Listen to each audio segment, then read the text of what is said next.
اقدم بدی وطن گام پو گام د ښکلا ستوري د امن پرنجو بد کړم دواړې سترګې تورې د اسمان د شنو اوبو بدې په وچه خاوره خور کړم سپېرې دښتې بستا په سرو ګلونو کړم سمسورې.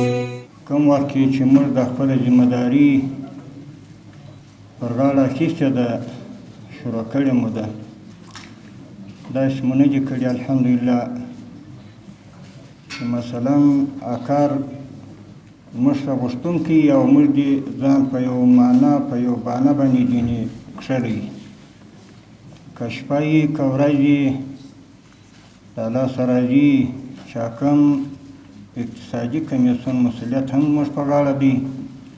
په تېره بیا د جسم محترم عاجزي څخه ډېره مننه کوو.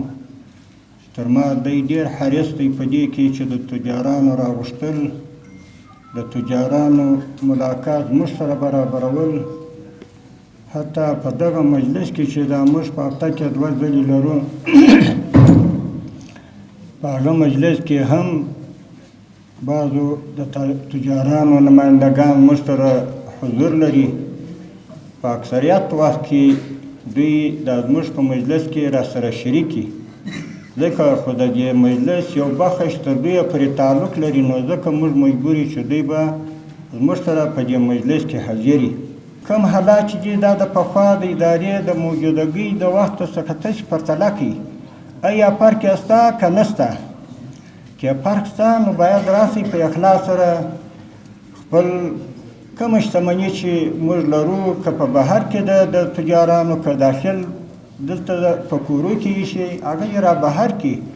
انشاءالله موږ امید لرو د دې چې د چا عزت حیثیت او مال ته به کم دا توقع او دا خواهش لرو چې دوی خپل په صنعتکارۍ کې لا ښه توجه وکړي لا ښه پرمختګ وکړي. د هغسې مو تجاران وروڼه چې څنګه په نورو ملکو کې څه لري هغه باید راوړي په خپل ملک کې.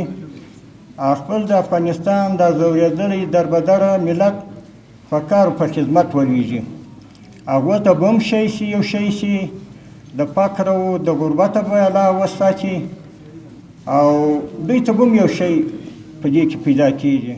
د اسمان د شنو اوبو بدې په وچه خاوره خور کړم سپېرې دښتې بستا په سرو ګلونو کړم سمسورې. سپېرې دښتې بستا په سرو ګلونو کړم سمسورې.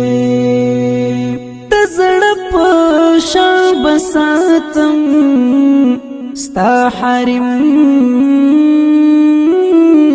پاک مبارکه د زړه په شان به ساتم ستا حرم پاک مبارکه ستا حرم پاک مبارکه.